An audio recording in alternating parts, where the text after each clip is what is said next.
What if the biggest changes in menopause are not happening in your body at all, but in your brain? What if supporting your mood, energy, memory, and confidence begins with understanding how menopause reshapes your brain's chemistry?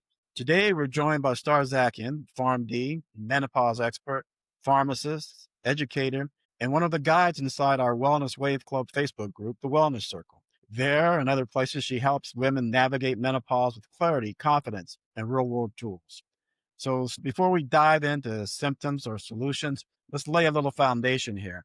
So, what is menopause and why is it important to be informed about it? Well, first and foremost, I want to say what an honor it is to be here with all of you today, Tim, Breck, and Dr. Bob, talking about a topic that is very near and dear to my heart about women's health, hence menopause. And I am very much looking forward to the conversation that we're going to have about menopause because there are many parts of this particular stage in women's lives that are not talked enough about. There's not much education around, there's not too many studies around. So let's definitely get this started. So to answer the first opening question that you asked him is, why is it important to talk about menopause and what is it? By definition, what menopause is a point in time in a woman's life where they stop having their menstrual cycles, and it has been about 12 months since their last menstrual cycle. So it's just a point in time. That's what menopause is. And then there is a stage that leads up to the menopause, that point, and then the stage of life after menopause. But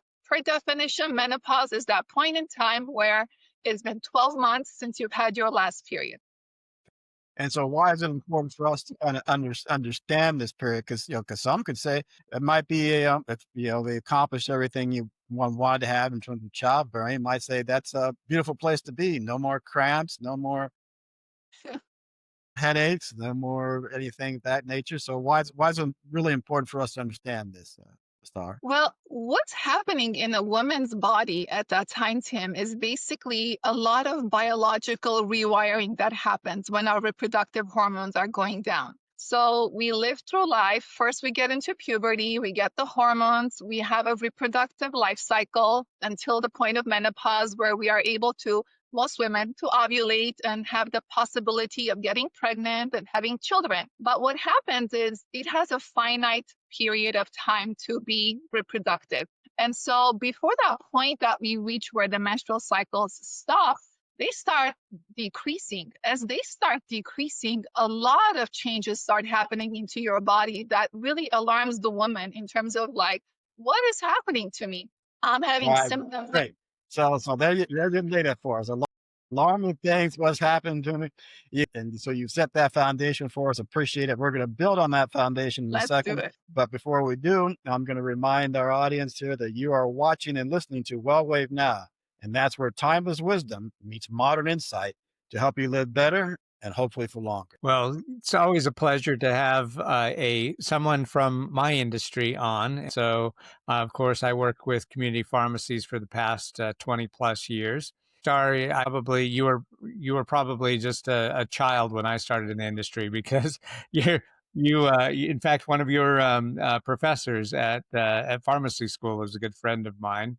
We've talked about that before, so it's great to have you on the program. Thanks for being here Thank today, Dr. Starr. And also, thank you so much for being a guide, one of our expert guides in the Facebook group. So look forward to having all of our listeners join that group and connect with you there. But, back to the topic here at hand, Starr, when most people think about menopause, they just think about the hot flashes, right? And there's a much bigger thing that's going on there in the brain, mood related, memory, clarity, stress response. And so we want to kind of dive into those areas first. And so let's explore, four core brain related areas where women feel a big impact.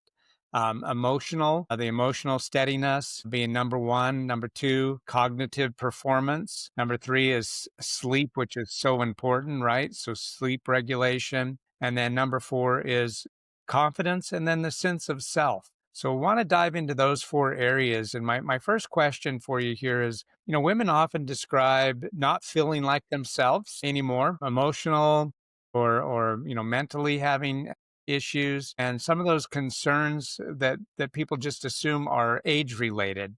But what's really going on?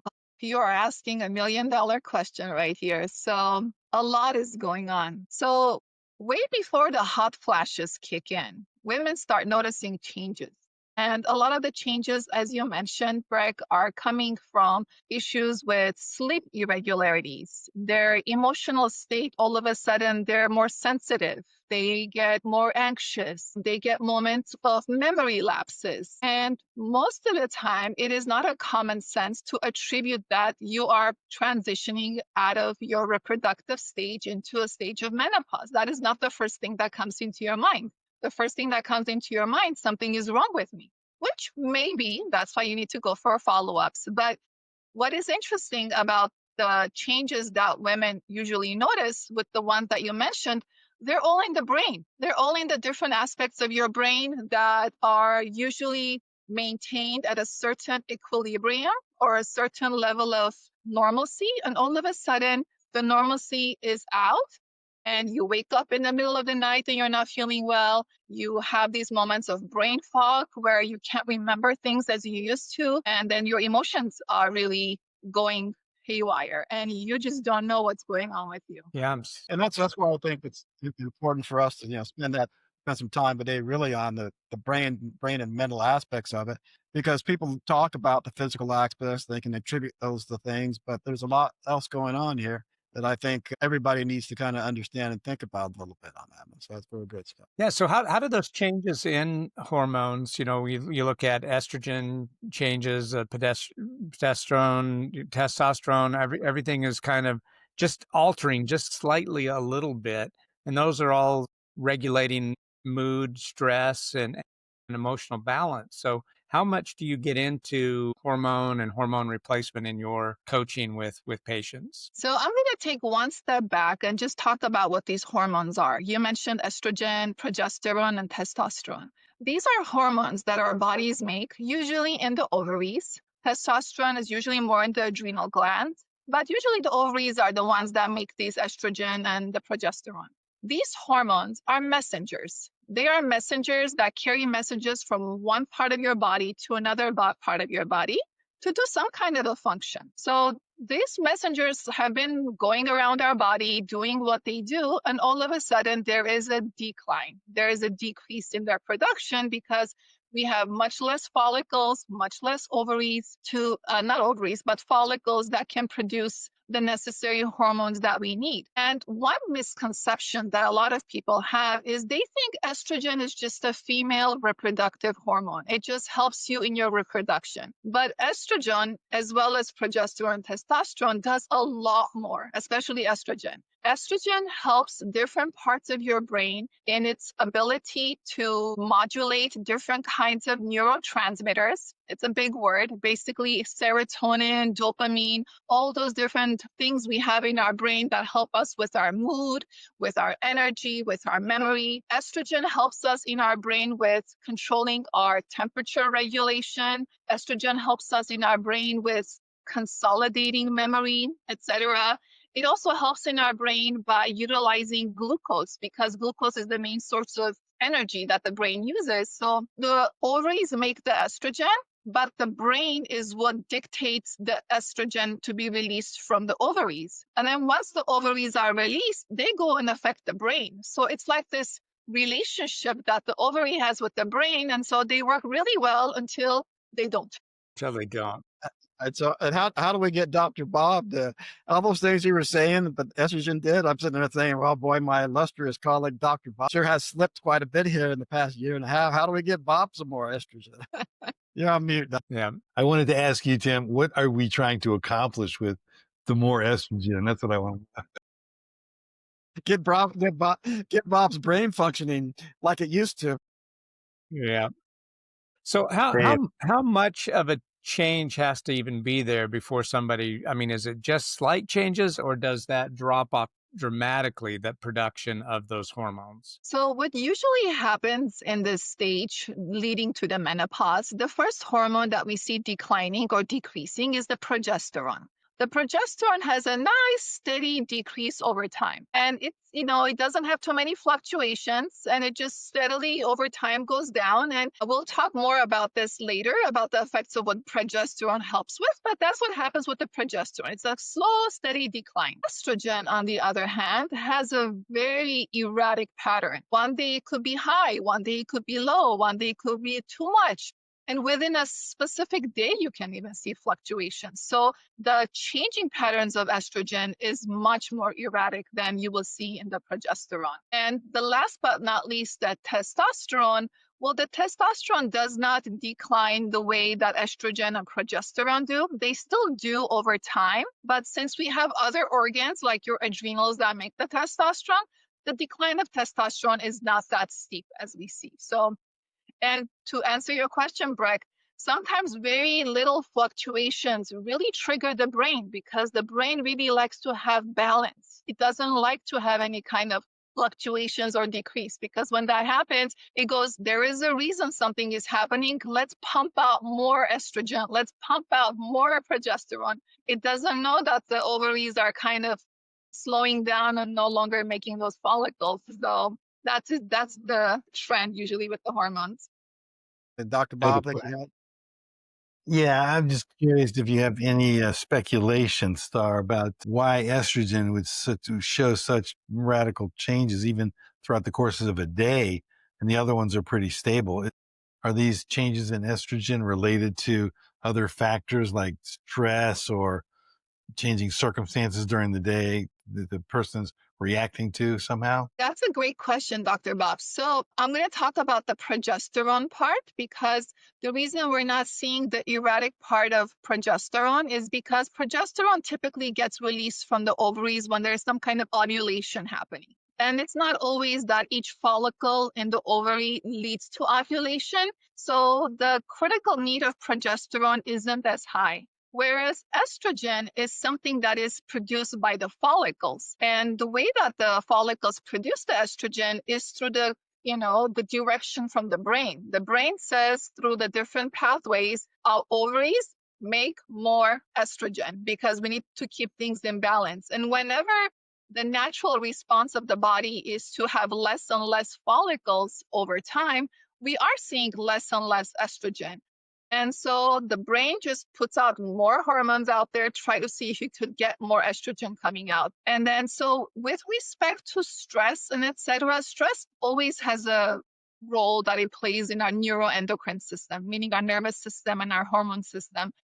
And it affects the brain as well, and the brain's sensitivity to thinking this is a stressful situation and we need to really make the ovaries work hard. So the imbalance of what the brain considers a threat may put extra pressure on the ovaries, and hence seeing even more erratic estrogen fluctuations. Good. So let's tie this back a little bit. You had mentioned earlier in the discussion, that when it starts happening, you start seeing mood changes. People feel anxious. You can feel memory changes. So go a little bit deeper into that and saying a little bit more. What's the misread on that?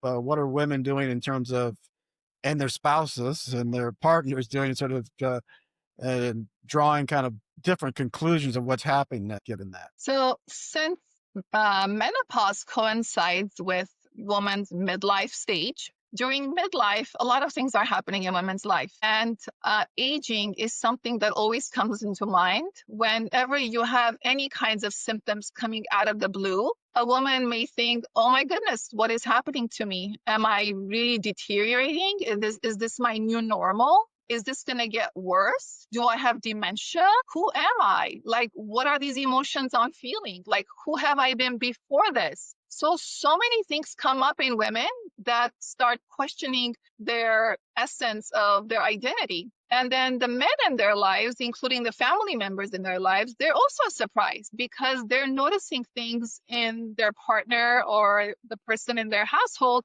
who's all of a sudden exhibiting symptoms that is unlike them. They didn't have that before. And of course, our fear system loves to go to the doomsday of something is really wrong and it's going to get worse. And here we are. This is how it's going to be. Like, this is the new normal. So that's what usually they jump into the conclusion of thinking of what's going on. So how do you counsel people at that point? What do you tell them to do? Hey, if these things starts popping up, go get checked out, or just say, no, accept it. You've gone downhill now, and yet things Well are done, falling Tim. apart. Well What do you done. do about it? Well, let me tell you something about women. Women have a very high pain tolerance in general. So many times they keep it within. They have gone through many other difficult moments, whether it was every month when they have to deal with the menstrual cycle, whether it's pain or cramps or anemia, whether it's getting pregnant and pregnancy and childbirth. Women tend to have a very high tolerance and resiliency to things. So many times they keep it within themselves and not seek out any help, just thinking like, oh, this is another thing I need to carry. This is another thing I need to manage. And they usually are keeping it within until it comes to a point where they start speaking out about it. A lot of women, for example, start speaking about it when they go see their OB-GYN, their gynecologist. And depending on the training of the gynecologist, as far as like how much experience they have in menopause stage, etc., they may get great guidance and they may get very minimal guidance. And they leave the office feeling that their needs were not met. This is the new normal, and etc. But what I really want to come across in the conversation that we're having today is that there are options available for women. It could be options that relate to hormone replacement therapy. It could relate to options of non-hormone replacement therapy, nervous system regulation, seeking cognitive behavioral therapy, like seeing a counselor. Whatever it is that is really bothersome with respect to the symptoms that they're having, they do not need to assume that they need to tolerate this. So when clients come to see me, usually it's through word of mouth and through other referrals, they come with a whole host of issues where they just feel so lost in all of the symptoms that they're having, and they just cannot find themselves, and they just don't know what next thing is the best thing for them to do. And what I usually tell them is validate the symptoms, validate what they're going through, educate them with resources of what is exactly going on in their body. This is a rewiring process. Things in your body are getting rewired. It is not the end. You are not collapsing. Most of these symptoms are temporary. Many women think that these symptoms are going to last forever. They're actually temporary. And thanks to medicine and other non-conventional therapies, whether it's exercising. You said that the symptoms tend to disappear over time. What is the time frame so our listeners can know what's the range of time frame that the symptoms could disappear for them? When I talk about this being temporary, it's actually not as temporary as most people assume. It could be years. It could be Okay. 5 years, 7 years, 10 years. It could be years, but the severity of the symptoms changes, especially after you've had that point of menopause and you pass that. So the severity definitely changes. What's the shortest duration of menopausal symptoms that you've experienced with clients? So, since this is an ongoing thing, it's the symptoms I feel like always stay there. And since we are helping our brains rewire, the closer I work with the clients in their nervous system regulation, in the connection of their mind, body, and their heart, they don't notice it as significantly because the changes are happening. We're not going to just close our eyes and assume nothing is happening. There's a transformation going on. There's a caterpillar turning into a butterfly.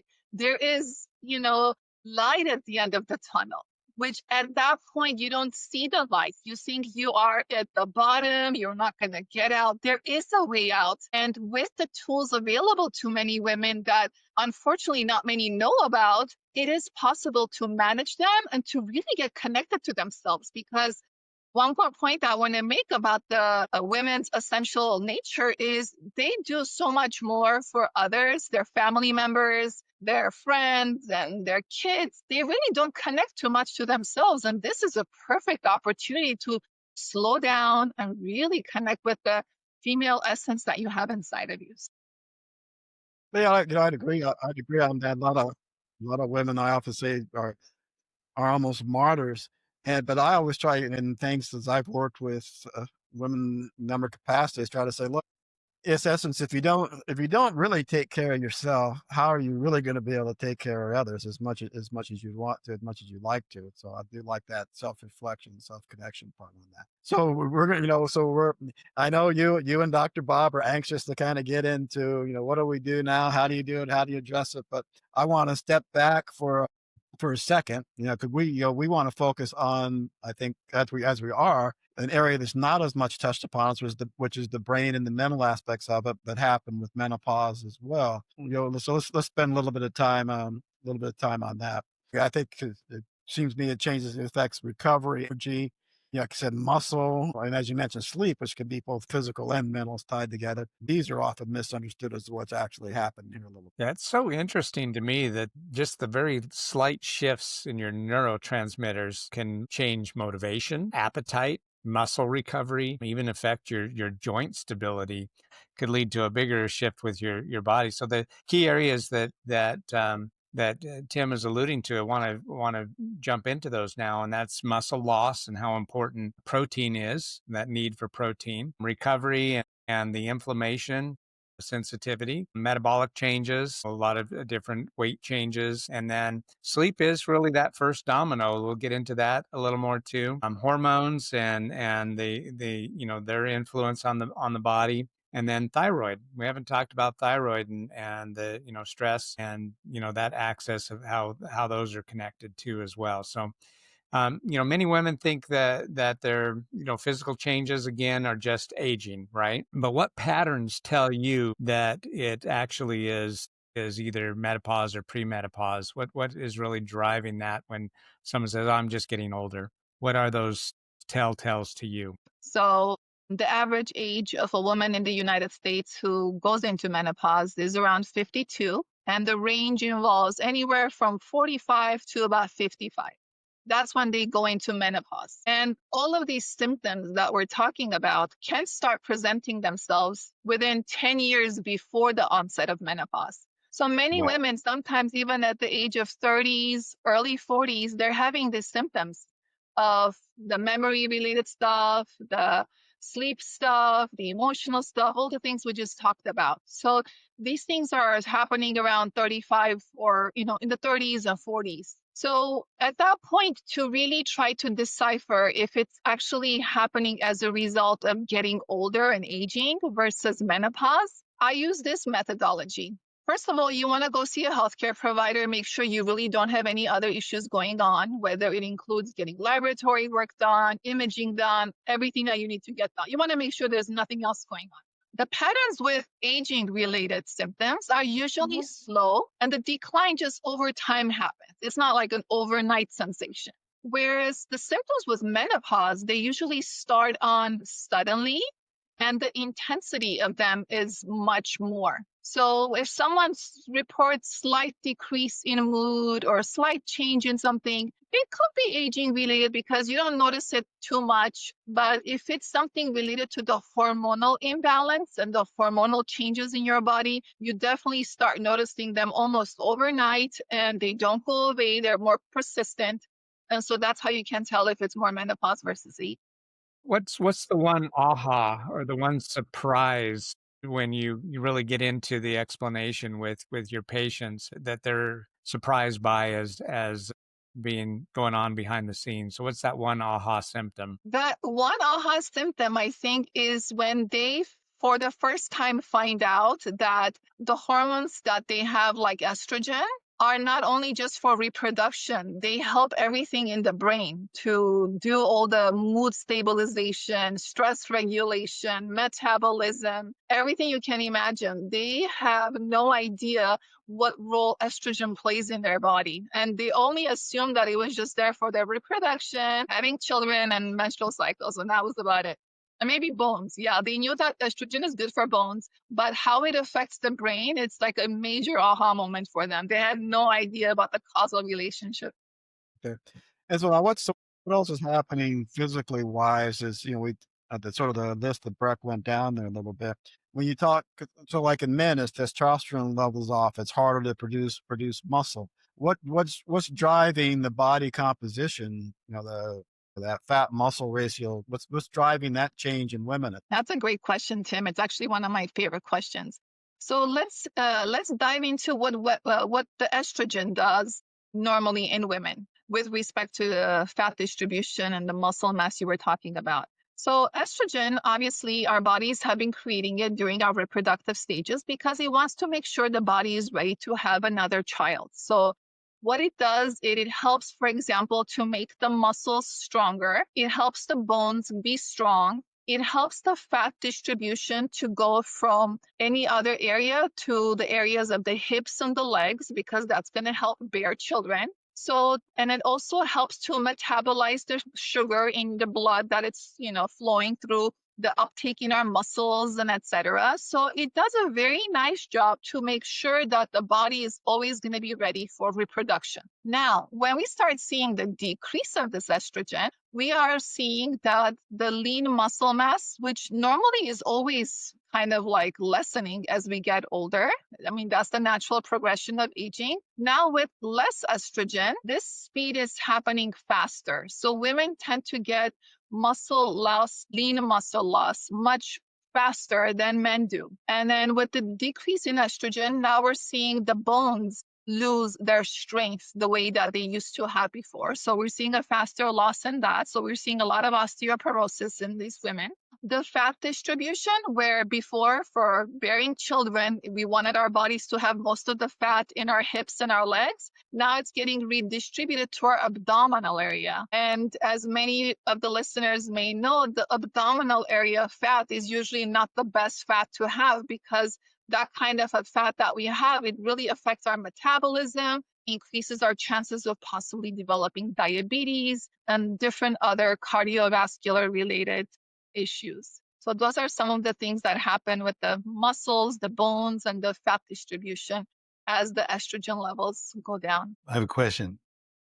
So the estrogen levels, I presume, are much higher though in the women before menopause than the men, much higher than the men.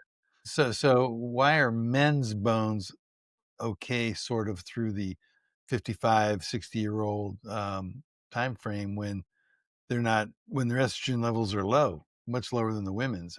Are women's bones responsive more than men's bones to estrogen? I have no idea what the answer is. I'm just asking if it's known even. That's a great question. And I don't think I know the full answer to that, Dr. Bob, but I can say this, that with men and their skeletal and muscular system being different than women's, they tend to do more physically strong activities, more weight bearing chores, and the muscles themselves being stronger in general help keep the bones stronger. So there is that relationship between the two, whereas the women, it's not as much. Makes sense. Great answer, by the way. Great answer. Thank you. On the spot. Yeah, that's right. Yeah. I would not have come up with that. That was really good. I appreciate it.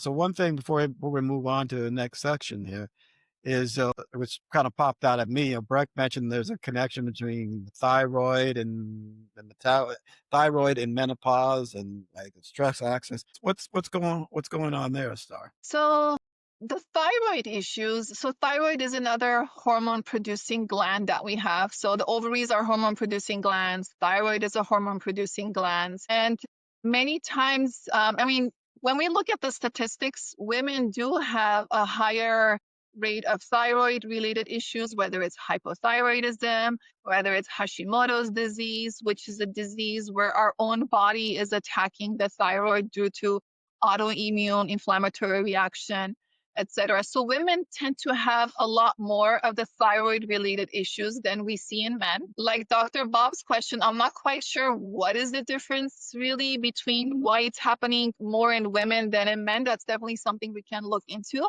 But as women tend to have a lot of stress that they do not fully process in their bodies. And we all know that the cortisol levels and the stress hormones in our body really throw off our immune system function. And a lot of this is immune mediated. Most of the immune mediated diseases that exist in general, most of them are mainly happening in women than in men. I think personally, as a clinician and a person who does a lot of nervous system regulation work, is our inability to fully express and process emotions throughout our days and lives. And maybe it's our overextending of ourselves to be there, provide, and be, available to things, really cause our immune system to overwork and at the same time just kind of attack the organs that we have. And so with that said, especially in midlife when women are experiencing a lot of fatigue and brain fog, one of the labs that must be carefully done is their TSH levels, which is the thyroid stimulating hormone level, their free thyroid hormone levels, and if necessary, checking for antibodies for the thyroid hormone to detect any kind of a Hashimoto's related condition that they have. So this is usually when it starts presenting itself. It's around this time. I think that women in general probably experience way more stress on average than men because of the maternal role, having children, caring for the children. I mean, men just get up in the morning, go to work, and okay, but the women have to deal a lot more with the kids, and so I think they tend to carry more stress and maybe even suppress more stress just because they kind of have to make things work out okay with the family, and maybe that carries forward into later in life after the kids are even gone. They're still have all those stress responses that are coming up. What do you think about that? I 100% agree with everything that you said, Dr. Bob. I 100%. And it could be the wiring system that we are. Again, one of my favorite words is neuroendocrine, where it's basically our essence, where we're a nervous system and we're a hormonal system, and everything is connected. And we are also connected to, depending on different people's beliefs and stuff, to the energetic systems that we have around us. We absorb energy. We have energy that if we don't process, stays in our body. And there is the term dis-ease that we think about as a disease, but it's dis-ease. Whenever you have any kind of an issue with not being at ease, you're holding on to things, you've taken on more than you can handle, you don't have a safe place to actually express yourself, it leads to all these diseases themselves. So Yeah, I agree. So Star, Star, but I'm not going to let you get away just with that one statement. I don't know how far we're going to go out here. If I really want to open the door to this, but I'm going to open the door to this anyway. I'm trying to think of those wood nymphs that used to live out and they talked about in Europe, and along with the Celtic practitioners. What do you mean absorb energy, Star? Come on. So give us Tim, oh, come on, Tim. give us a little bit what you mean by that. I would be happy to not go too deep into it, but at least, scratch the surface, is that when we take ourselves and we break ourselves down to the smallest level. What's the smallest level in our bodies? We go down to a cell, and then our cells Nucleus, got proton, neutron. protons, electrons, and neutrons. And what are all of these things? They're energy. So yes, we see ourselves as our physical mortals of who we are. At the end of the day, we're energy. And just because we have not really put our attention into feeling what that energy is, we cannot say that it doesn't exist. I don't know where it is. It's just because you haven't really paid attention to it. And wherever you put your attention, that's where you're going to put your energy, and that's when you're going to feel it. But when you're disconnected, mainly being in your thoughts, by disconnection, I mean just being in your head. And being in your head means being in the past or being in the future. You're not right now. So when you're in right now, you're connected, and I'm with you as I'm talking with you, even though it's virtual. It's like I'm connecting to your energy, whether it's an open energy, it's inviting, it's curious, it's judgmental, it's closed off. We feel those energies, and those energies go into our bodies because we resonate off of each other. So we can actually make this conversation potentiated into something more exciting, or very dry and dull and not even interesting, and the listeners will just bypass us and pause Okay. it. All right. That I wasn't too think, bad. You weren't getting on to druids. The druids, I remember that. So you Yeah, weren't getting that too much into the druid state see, there. So that's okay. Tim, I can see that her energy is enveloping you and you're absorbing it. I can see that. I can sense that. My energy is I sensing could her see Dr. energy. Bob was chomping at the bit to say something about that too. But that I see a whole nother episode, future episode here that we need to get into. The energy aspects of humanity is really important. Yeah. So important. So important. When we looked at all of the symptoms, we looked at the changes, we looked at everything related to how to identify that someone may be entering menopause. In our next segment, we're going to actually cover some solutions now. So we've identified what the issues are, what can we do about it. But first, a word from our sponsor. And if you're tired of painful injections and expensive prescriptions, but you want to lose some weight, well, how about a natural way without all the hassle? So introducing Brain IQ Fast Melts. This revolutionary way sheds pounds easily, less than 1/4 of the cost of traditional GLP prescriptions, lose up to 28 pounds in just 10 weeks without any side effects because it's all natural. The leading prescriptions take 40 weeks to get similar results, and of course, they have side effects. So outperform the leading GLP prescriptions, lose more weight in less time. Say hello to a faster, safer, smarter way to reach your goals. And don't wait. Choose Brain IQ Fast Melts and start transforming your body today. Available now. We will leave a link in the show notes for you so that you can start your journey to a healthier, happier you. All right. So we again covered all of the symptoms. Now we want to dive into what solutions there are. Now when you talk to the women that you work with and are helping those patients take the next steps, what's the very first thing that you want to start with? So when women usually come to see me, Breck, it's almost like speaking on a pharmacist language. They come with like a paper bag of lots of prescriptions and they just put it in front of you. They're like, what do I do with this? So when they come and see me, they have a whole host of things that are going on. And they're like, here's everything that I have. What do I do? Where do I start? So I think that's what you're referring to with your question. When I start to speak with, okay, so let me preface this. There's no one size fits all to any woman. Every woman is different. They come in different package, different wiring, different priorities, different stage in life. No one size fits all. And whatever decision making that we're going to come to, it needs to be a shared decision making. I think we've come very far from the day of any kind of a healthcare provider or practitioner who gives this one way of advice, like go do this, start this, etc. It has to be a shared decision making where both of you guys are involved in making the actionable changes that we want to see in their lives. And So with why is that, Storm? What's the benefit of that? Why is that a better approach? I'm so glad you asked that, Tim. So the reason and the benefit is that I get their buy-in. If it's just a one way of me making the recommendation with all the evidence that I know behind it, they will not have that buy-in to do it. And I think it would be a futile waste of time to pursue having those conversations when they're not invested in it. So I'd rather work with them with the things that they are able to do, the things that they're able to change, the things that they're willing to do differently. If that's not going to happen, we're just going to waste each other's times. We're going to meet with each other and really not get anywhere. That's why shared decision making is important. And also having that safe place where even if the recommendation I make is not very much in alignment with what they want to do, I'd rather us shift gear earlier than me impose it upon them and then have to do it much later. So that's why I feel like shared decision making is important because they feel empowered in their change. I am just there to help them. Yeah. They're the ones doing the work. I think that is so key. So key. So let's break it down now. Step one is getting that buy-in, reviewing all the different medications. Of course, as a pharmacist, you should do that. There's probably some medications you can eliminate. You're like, why are you taking this? We need to work with your provider. We may need to be able to take you off.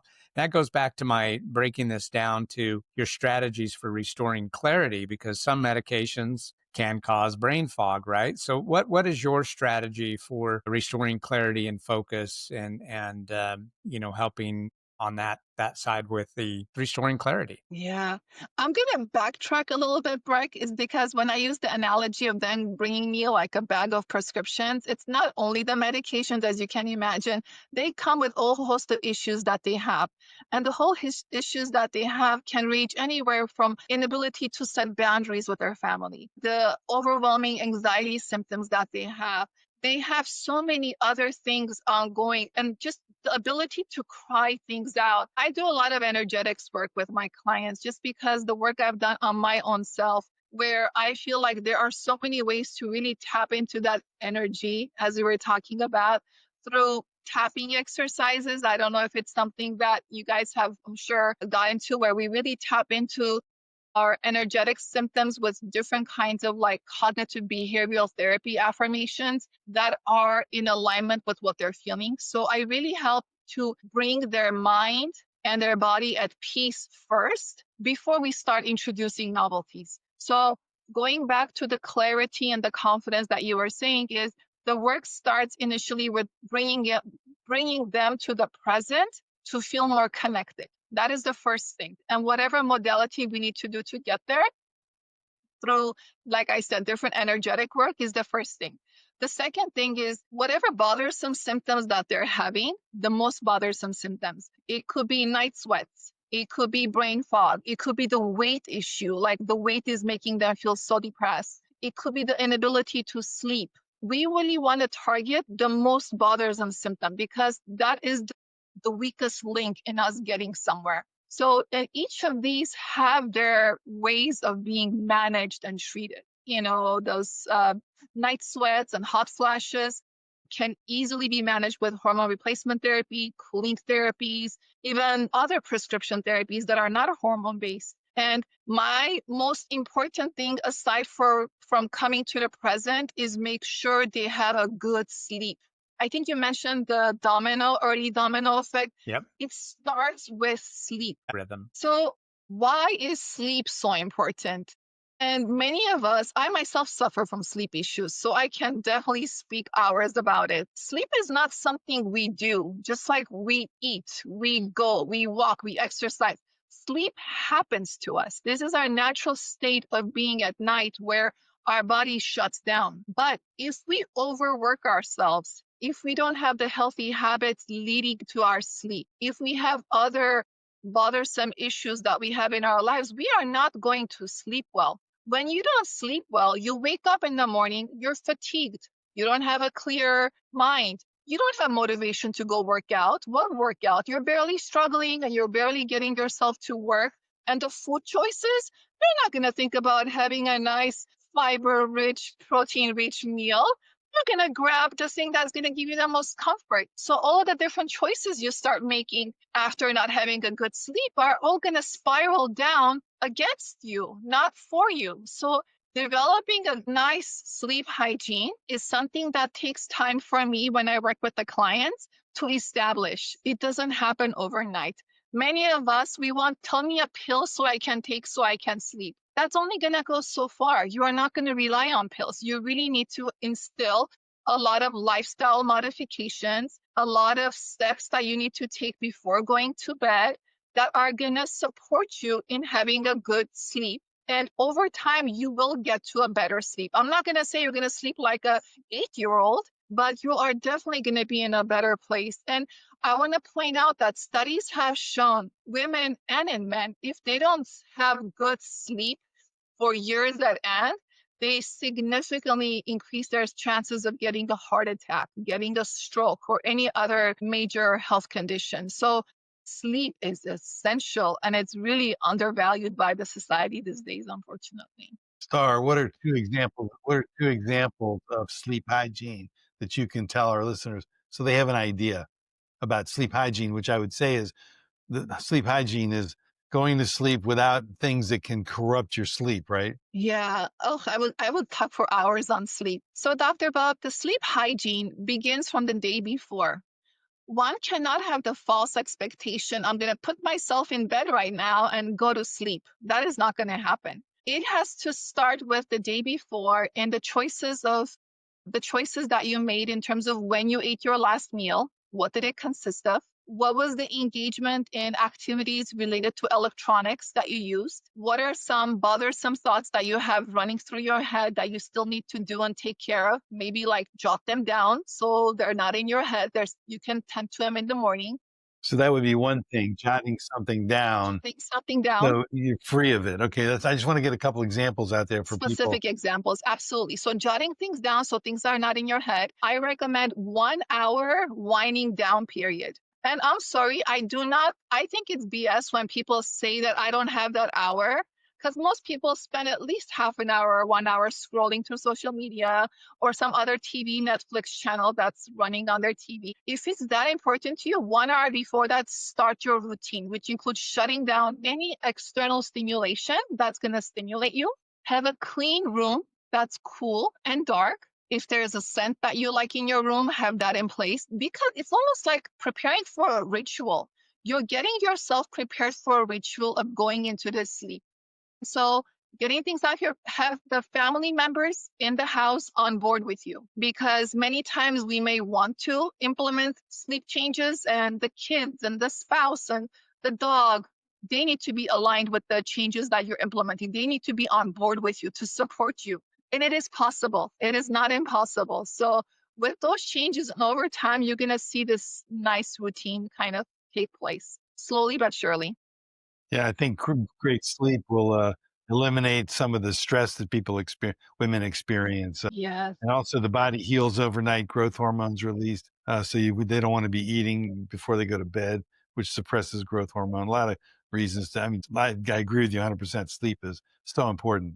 And I have some ways of coaching people on that offline. If you're interested, I can share that with you. I would love that. Let's do that. As important as sleep is, and we can do a whole segment on just sleep alone, I almost hesitate to ask my next question, because we could do a whole nother episode just on this question for you too as well. But Star, from your doctor of pharmacy perspective, what should women really understand about supplements, botanicals, and other therapies that safely support the mind-body balance? So regarding supplements and botanicals, they are supplements. And I want people to know they are supplements, meaning that they should never take the place of those foundational strategies that we've been talking about with lifestyle, movement, therapeutic options that are FDA approved. They're supplements. And before anybody takes any kind of a supplement, it's so important that they talk to a healthcare provider or a practitioner or a pharmacist about them, because they may have conditions and medications that may interact. Now, with all that said, I think there is a place for them, because there are some different types of supplements out there where if your labs show that you are deficient, for example, in certain vitamins or hormones like vitamin D or any other iron or what have you, then those supplements are definitely going to help you. And I also think it's very individual. Some people are very much inclined to try different supplements, and it could take 4 to 6 weeks, if not 8 weeks, to see effects. And some people do benefit from them. But I think I offer them as suggestions if they're very much interested in taking that path. And if that is the path they're going to take, making sure that the brands that they choose are ones that have been thoroughly tested through some kind of regulatory or testing agencies, or it's from a reputable site, because the marketing of these supplements and botanicals, we all know it's booming. Hey, So we hold on. really want to be Just, careful just, in our just a second. selection. I was waiting, appreciate that. I was waiting for you to wait for something there. We say botanicals. We mentioned that twice now. What is a botanical? Botanicals are basically plants or herbs or flowers or things that are grown that have some kind of evidence through cultural or historical or even scientific way to show that it can help with, for example, helping your anxiety or sleeping better or regulating your nervous system or your hot flashes. So they're like herbal. I say herbal because they're grown from plants and flowers, etc., so that they can help with the symptoms that we have. Great. So I think you've gone through a number that I'd like to I'll come right to you in a second, Paul. You've laid a kind of a good foundation there. You talk about work that energy. Well, first you start out with the connection to yourself, which is important. You talked a little about the tapping on there. some other and you stopped about how to stop that first domino. I don't know how you want to look at it. Either stop that first domino of sleep from sleep falling, or maybe you want it to fall because that is first domino. Good sleep is also the first domino effect into creating the health and wellness in there. But one thing, I guess I won't get in. My wife has established strong boundaries with me, that female word you used earlier, but I don't think I'm crossing a boundary here where I say she's a woman of a certain age too. And she just went out and exercises a lot and now she'll walk 5-10 miles. So so that part, how what do you work in for and that could be a part of your lifestyle change portion. But what are you working there in terms of exercise and movement, and how do you see that are not impacting all the things we talked about, muscle strength, sleep, and we really focused on the mental part of this. So the focus and the clarity and the mood stabilization, does that play a role in your program? Absolutely. And the term I love to use is movement of choice, because I could speak all day about go exercise, go do cardio, go do walking. You want to see what activity of movement is the person interested and willing to do and stick with it. So movement is so important. It helps with your muscle strength, your bone density, helps with metabolizing your absolutely. It helps with your mood. It helps you with your metabolism of their blood sugar levels, so they don't turn into fat. They get metabolized. You feel better. You make better choices. I mean, the effect of movement and exercise and consistent movement is so important on all these respects. Yes, Dr. Bob. I just want to say, I don't even expect an answer to this question, but I want to mention that I think one of the most important things that women need to do is deal with the men in their lives, because the men, men really don't understand what's going on. And if the women can educate the men, they can get some buy-in from support from the men. So I'm just going to leave it at that. Bob. Yeah, I'm just going to leave it at that. Go ahead. Yeah, Bob. That's what Bob likes that, likes to suck up. That's an educated. Yeah, that's a fancy Midwestern word. I think women need to give the men in their lives much more credit than they do, is what I think. Yeah, it's just like, give you a little example when my in-law, when she was up there with my son and his wife, and they were having the first kid, she said, "I never seen a woman supported in pregnancy and childbirth like it was just amazing." So just need to give the men in their life more credit. Absolutely. They'll deal with this. Okay. Absolutely. In fact, what are you on? You're on WellWaveNOW, and you're talking with three men here because we want the word out on menopause and support I for know. Look at what can be done this. about it. Come on. I love this. I love this. And I love knowing that the listener, I mean, your listeners are like 50-50. There's men Yeah. and women. It's not like a women predominant. So I love that this is for everybody. So I'll stop that tirade a little bit there. But now, so how do you see, let's continue on the exercise path just another minute or two here, because like when in men with testosterone go down one way, you get the testosterone level up instead of testosterone replacement, testosterone pills or supplements to do it is exercise. We'll say resistance training will do that. Do you do, and you talk a little bit about metabolism and things in that aspect. Does exercise affect the hormone levels in women as well? The exercise is going to help with managing and reducing your stress hormones. As far as hormones, we have to face it. Estrogen and progesterone, they're going out the door. We're not going to bring them back. Unlike testosterone, which is also still available in women because it's being produced somewhere else, estrogen and progesterone are going out the door, and we really cannot make any more of them because that's their life cycle.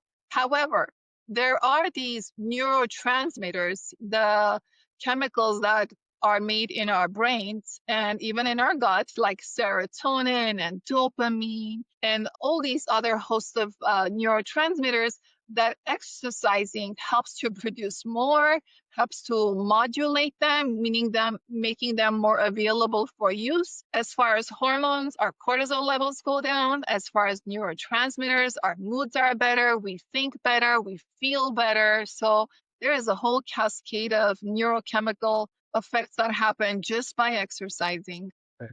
Now that got me onto another question. Our time is getting kind of short here, but well, and of course we'll have to have you back into the the WellWaveNOW platform here.